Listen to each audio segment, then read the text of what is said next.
Hi again, my name is Mauricio Neuber. I'm Associate Professor at the University of Brasilia, Brazil, and am also the coordinator of the research group named SHIS, Complexity, Hypnosis and Subjectivity and Semiotics. Today, I would like to speak a little more on hypnosis and chronic pain, in considering the following question: who works during hypnosis or during trance? Of course, the therapist works a lot in hypnosis. For example, from an Ericksonian perspective, the therapist can use metaphors, puzzles, truisms, interpersonal techniques, or if you want, as Ernest Rossi said, indirect communication, but he is very active. And the subject also works a lot. But how? We had speak through our perspective based on design that trance is a polyphonic experience. During trance, we can frequently find a form of the ego decentration, which is a process in which the ego is not experienced as the center of our decisions, despite the fact that neuroscience or even semiotics can lead us to conceive that the ego is not the center of our decisions or of our deliberateness.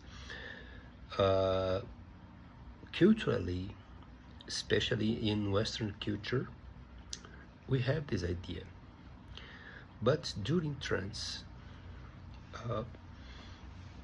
ego can find many other semiotic systems which present shows a form of autonomy and even intentionality. So when we consider trance as a polyphonic experience, Brazil at this time is very dry, no rains, so we need to drink always a tea or water. But when we are in trance, the ego will interact with the most different systems, semiotic systems, and many of them present a form of autonomy and intentionality that frequently we cannot perceive. The experience happens as if these systems acquired radically such autonomy and such intentionality. So this is the main reason which leads us to consider that hypnosis is not a form of control, but a form of reconfiguration. And consequently, to deal with a chronic pain experience, the subject learns how to connect with different systems that could help him or her to change something in such configurations, as we described in other videos, in other moments of conversation. There is a lot of elements in a chronic pain experience. So in different levels of experience, we have a chronic pain configuration, a chronic pain system. So when we are in trance, we can achieve or access, for example, memories of very different moments in our lives. We can access learning that can project us to other time and space, and simultaneously produce a kind of anesthesia in our body. We can, for example, project the future in order to make a kind of revision of our lives. So we have a lot of resources that can emerge through these connections.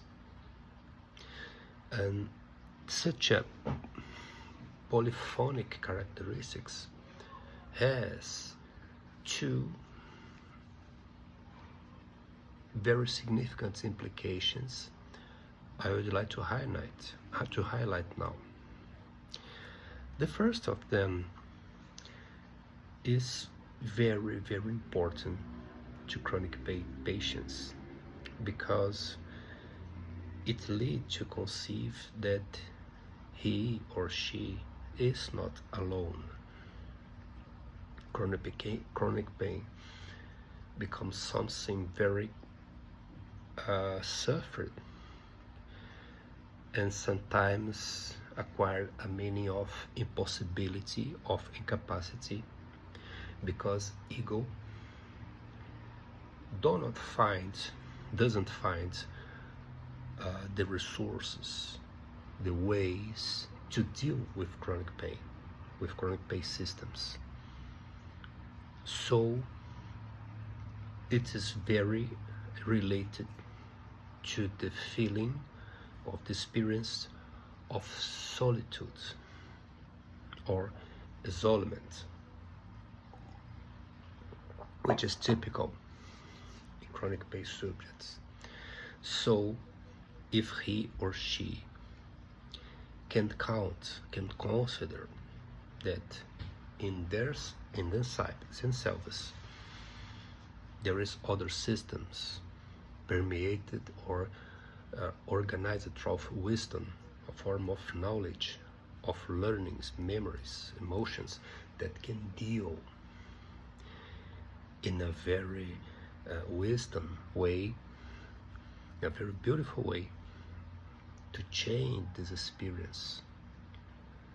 It's a very reconfortant and very significant, peaceful form of idea. The second topic is related to our proposal of dealing with chronic pain through hypnotherapy. So inspired by Ludwig Binswanger, the exceptional existentialist therapist who considered psychotherapy, for example, as a form of reconciliation with oneself. We can consider that hypnotherapeutic process is a form of reconciliation, of integration with ourselves. So it's not only a form of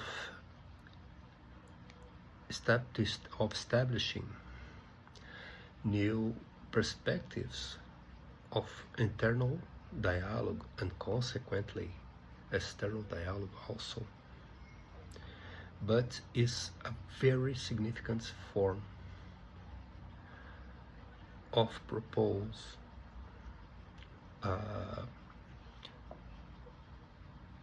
a belonging in the world, a cosmic belonging. And this is very significant because many patients with chronic pain cannot envisage a meaning for their lives. And when we consider this belonging that I name as ethos from the Greek ethos, we are talking about two things: conduct, as we can consider, for example, the word ethics, and also home, habitus, habitat. So these two acceptions, the two meanings, are essential in chronic pain patients because they can direct their conduct, their life conduct, toward a teleological perspective, a teleological idea, or if you want a meaning for life, which is possible due to the fact that he or she has this collective belonging or ethos. So these topics are essential in hypnotherapy, and especially in hypnotherapy for chronic pain patients. Thank you very much. Bye-bye.